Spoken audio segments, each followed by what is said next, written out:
When Vanessa Clayborne, a 48-year-old black CEO, walked into her own luxury hotel, she didn't expect to be questioned or denied entry. Dressed modestly, without an assistant or any outward symbols of wealth or power, she looked like any ordinary guest. What should have been a quiet check-in turned into a moment laced with prejudice and assumption. The receptionist, without recognizing her name or authority, dismissed her with a simple yet cutting phrase. "Guests only." "We're full." Despite Vanessa's calm assertion that she was the owner and that a suite should have been reserved for her, the receptionist's skepticism only grew. Her appearance did not match the preconceived image of what a hotel owner should look like. Older, likely male, white, and dressed in high-end designer clothing. Vanessa, a poised black woman with textured hair and a canvas duffel bag, didn't fit that mental image, and so her truth was doubted. The interaction was more than just a reservation issue. It was a reflection of deeply rooted biases that still persist in many industries. Even with her name literally on the building, Vanessa was made to feel like an outsider. This moment wasn't unique to her. It mirrored countless other instances where assumptions based on race, gender, or appearance determine how someone is treated. Vanessa's quiet strength in the face of such treatment highlighted the exhausting reality many successful people of color face, constantly having to prove their worth, credentials, and belonging, even in spaces they helped build.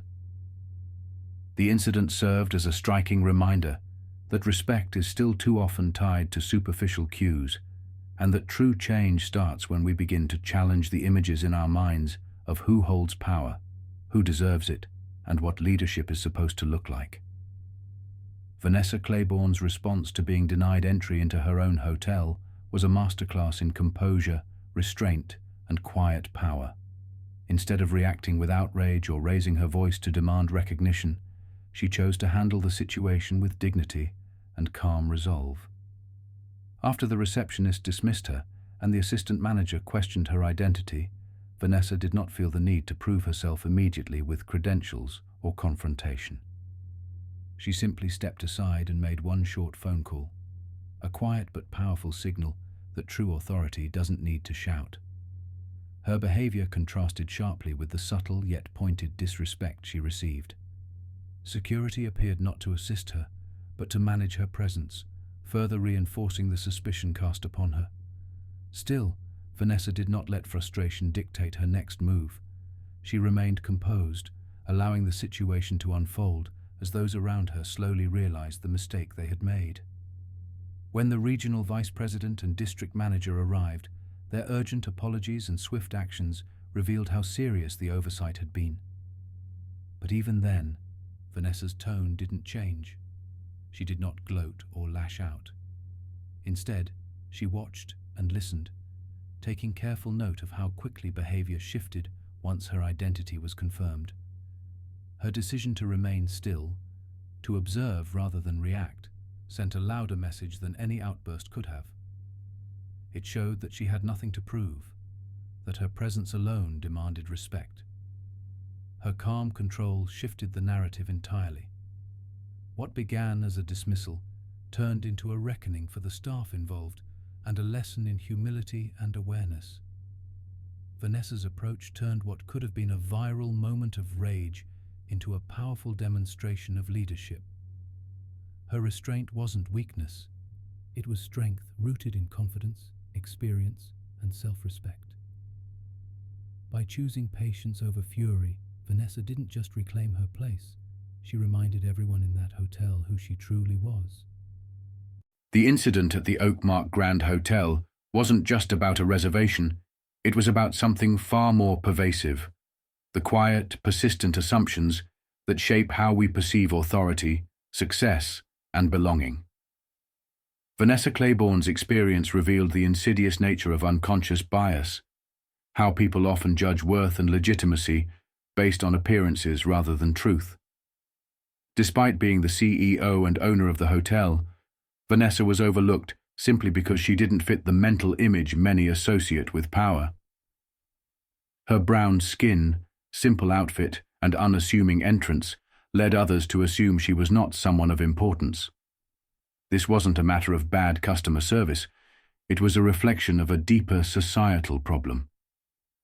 People expect wealth and leadership to look a certain way, and when someone challenges that image, they're often met with skepticism or dismissal. For Vanessa, the most painful part wasn't the denial of a room. It was the predictability of the encounter. She had been through it before. As a young executive, she had experienced similar treatment, followed by security, doubted, and made to feel like an outsider in professional spaces. That memory still lingered, and the fact that it happened again, even after all her achievements, spoke volumes. It's a heavy burden to constantly prove your legitimacy in rooms you built yourself, to remind others, sometimes daily, that you belong. Vanessa's story highlights how respect is still frequently tied to superficial markers of identity, like race, gender, or attire. The staff didn't stop to ask who she was. They simply decided who she wasn't.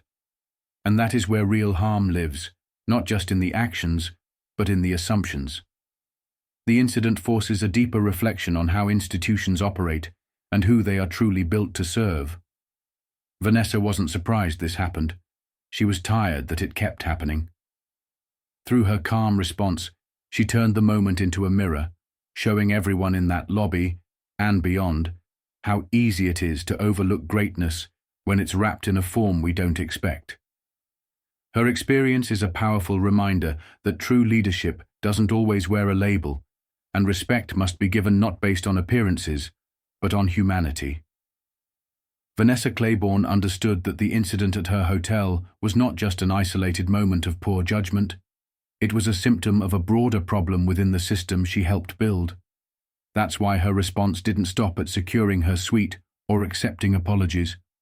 Instead, she used the moment to demand structural accountability. For Vanessa, leadership wasn't about reacting with punishment, but about creating change that would prevent similar incidents from happening again. In a private meeting with the staff involved, she made it clear that she wasn't interested in scapegoats. She wanted understanding, awareness, and transformation. Vanessa requested that the staff undergo recertification, but not through generic corporate modules. She pushed for inclusivity training that went beyond scripts and checkboxes, insisting on real stories, real voices, and the kind of human connection that fosters empathy. Her goal was not just to fix what had gone wrong in Des Moines, but to initiate a company-wide reset, one that required every Clayborne property to revisit what respect and hospitality truly mean. She emphasized that staff shouldn't just memorize how to greet guests. They needed to learn how to see them without assumption or bias. Vanessa also chose to personally participate in the change. She asked to be added to the rotation for surprise visits, entering hotels anonymously, not to catch people in failure, but to witness how her values were lived when no one expected her presence. This choice spoke volumes about her commitment. True leaders, she believed, lead by example, and they show up even when it's uncomfortable. Her decision to implement a new hiring evaluation that screened for empathy and bias awareness proved she was thinking beyond surface-level solutions. Vanessa knew that cultural change doesn't happen overnight, but it begins with consistent action. Her leadership in that moment wasn't performative, it was intentional. She was building a new standard, one where assumptions were challenged, awareness was mandatory, and respect was the baseline. Through this response, Vanessa turned a painful moment into a blueprint for progress, not just for her staff, but for anyone willing to reimagine what true hospitality and leadership can look like. After the incident was formally addressed in the conference room, Vanessa Clayborne knew that policies alone wouldn't be enough. Real change required human connection, and that meant having the kind of honest conversation most leaders avoid. Later that morning, Vanessa found Kayla Mendez, the receptionist who had initially dismissed her, sitting alone in the staff lounge. Instead of sending someone to summon her or staging another official reprimand, Vanessa approached her directly, pulling out a chair and speaking not as a CEO, but as someone who had once stood in the same position. The conversation wasn't angry or accusatory. It was quiet, sincere, and deeply personal. Vanessa asked Kayla if she had ever worked somewhere that made her feel small. Kayla, surprised by the question, admitted that she had. That admission became the bridge between them. Vanessa wasn't there to humiliate Kayla, but to help her understand the gravity of the moment. Not just what happened, but why it mattered. She explained how painful it was to be overlooked in a building she had created, not because of anything she did, but because of how she looked. Kayla confessed that Vanessa hadn't fit her mental picture of someone who owns a luxury hotel, a realization that left her visibly ashamed. Vanessa used the moment not to condemn, but to enlighten. She revealed that she had started as a receptionist herself, mistaken for janitorial staff, called sweetheart by executives, and constantly forced to fight for visibility and respect. Her story wasn't meant to inspire pity, but to remind Kayla that success doesn't always come wrapped in designer suits and obvious status. It grows from places of grit, vision, and quiet endurance. Vanessa made it clear she didn't need perfection. She needed awareness. Her final message to Kayla was simple yet powerful. Treat every guest with dignity, regardless of how they look or what they carry. That conversation wasn't about hierarchy. It was about humanity. And when Kayla later left a handwritten note of gratitude and personal reflection, Vanessa knew the message had landed. In that quiet exchange, the seeds of genuine understanding had been planted. And for Vanessa, that meant more than any formal apology ever could. As Vanessa Clayborne left the Oakmark Grand Hotel, she carried more than her luggage. She carried the weight of an experience that was all too familiar. And yet, she walked away not in bitterness, but with clarity. The encounter had been exhausting, yes, but it had also become a mirror, one that forced everyone involved to confront their assumptions and biases. Vanessa didn't need headlines or public outrage to validate her response. She had no desire to shame the hotel publicly, though a single tweet could have made the story go viral. Instead, she chose a quieter, more powerful route: meaningful internal change and personal accountability. For Vanessa, dignity was not something that others could give or take away. It was something she chose to uphold within herself every time she was tested. She reflected not just on the previous night, but on a lifetime of having to assert her presence in spaces she helped shape. Even with 17 properties bearing her vision, she still had to prove she belonged. But as her car pulled away from the hotel, she didn't look back. She didn't need to. Change had already begun. The staff had seen who she was. Kayla had written a heartfelt note. Carlos and Brent were implementing reforms. More importantly, a message had been delivered, not just to the hotel, but to anyone who has ever felt unseen or underestimated. Vanessa knew there were countless people like her, those who walk into rooms, are overlooked, and are forced to fight for acknowledgement. To them, she had a final, unspoken message. You don't have to shout to be heard. You don't need to fit anyone's mold to prove your worth. Know who you are and walk like it. The discomfort others feel when they misjudge you is not your burden. It's their opportunity to grow. Vanessa's legacy wasn't just luxury or leadership. It was quiet correction, firm presence, and the courage to demand better without raising her voice. In a world that often values loud declarations, she embodied the kind of strength that whispers, but never wavers. And as she looked ahead to her next destination, she knew one thing for certain: they would see her. Whether they expected her or not, they would see her. And this time, they wouldn't forget.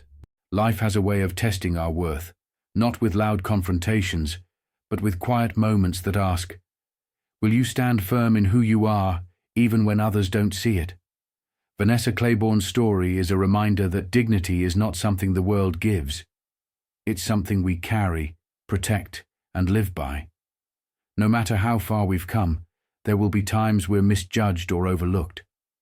But those moments are not defeats. They are opportunities to teach, to lead, and to correct with grace. For those of us who have spent decades building, giving, and growing, the most powerful lesson is this: true strength doesn't always raise its voice. Sometimes it waits, it listens, and then it speaks with quiet certainty. Respect, after all, should not be earned through appearances, but given through understanding.